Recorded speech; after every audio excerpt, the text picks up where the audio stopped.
এই মেয়ে, এটা কি হলো? শোনেন, আমি বুঝতে পারলে কি হইব, আমার অন্তু শোনা তো সেটা বুঝতে পারে নাই। অন্ত শোনাটা আবার কি? আরে দেখলেন না, যারে আমি আদর করতেছিলাম ও দৌড়ায় আসলো দেখেই তো আমি আপনার গাড়ির সামনে এসে পড়ল। একটা ছাগলের বাচ্চার জন্য কি এরকম লাইফ রিস্ক নেয়? আপনি আমার এমনি বকাঝকা করতেছেন কেন কন্ত?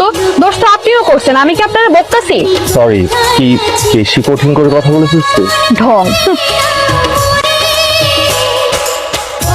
খবর না দিয়ে চলে আসলো হঠাৎ করে। আচ্ছা, একটু জরুরি দরকার আছে, চলেন ঘরে কি কথা?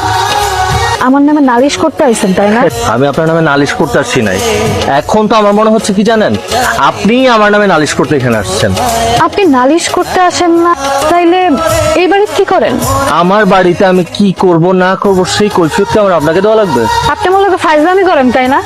এটা আম্মু বাড়ি, এখানে আমি আর আমার আব্বা থাকি। আপনি আর আপনার বাবা না আব্বা আর আব্বা। আসলে তোমাদের দুজনের দেখা সাক্ষাৎ হয় নাই তো, এই জন্য তোমরা কেউ করে চিনতেছে না। ও হইতেছে আমার একমাত্র মেয়ে লাবণ্য, উনি হইতেছে তোর আদনান কাকার একমাত্র ছেলে আরমান। দেখি দেখি আমার দেখতে দেন। আপনার অস্থির হওয়ার কিছু নাই, আমি ঠিক আছে। আর আমার দেখতে দেন, তাইলে বুঝবো ঠিক আছে কিনা। আপনার চা।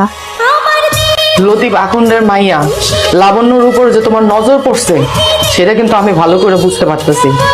আমি কিন্তু ওই লাবণ্যরে সতীন হিসেবে মাইনা নিব না। আমার খুলে শুনারা, আমার কামে যদি কেউ বাধা দেয়, সে যদি আমি নিজেও হই, তাও আমি নিজের ক্ষমা করি না। কি গো সোনা পাখি, কেমন আছো তুমি? আপনি আমার সোনা পাখি কইতেছেন কেন? তুমি তো আমার সোনা পাখি, তো তোমার সোনা পাখি বলবো না তো কাকে বলবো? আমি আপনার সোনা পাখি কেমনে?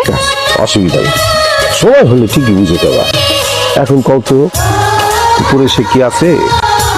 সে মানে কে? কার কথা কন? এই যে গাড়ি নিয়ে যে আসছে, হ্যাঁ আছে। ভালো তো একটা বেজার লাগাবে। এ তো স্রেফ পটকা, আসল জিনিস না।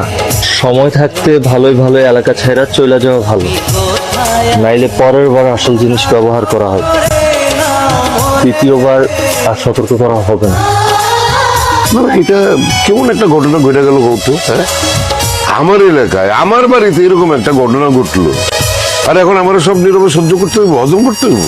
এলাকায় এই ধরনের কাজকর্ম কারা করে এই সম্পর্কে আপনার কোনো ধারণা আছে? আরে আমার এলাকায় তো কেউ আমার চোখ রেখে কথা কর সাহস পায় না। সেটা না হয় বুঝলাম, এই এলাকায় আপনার চোখে চোখ রেখে কথা বলার মতো কেউ নাই, কিন্তু আপনি এই বাড়িতে থাকার পরও এই বাড়িতে এমন একটা ঘটনা ঘটলো কেমনে? আমার মনে হইতেছে কি আমার এই বাড়িতে আসাটা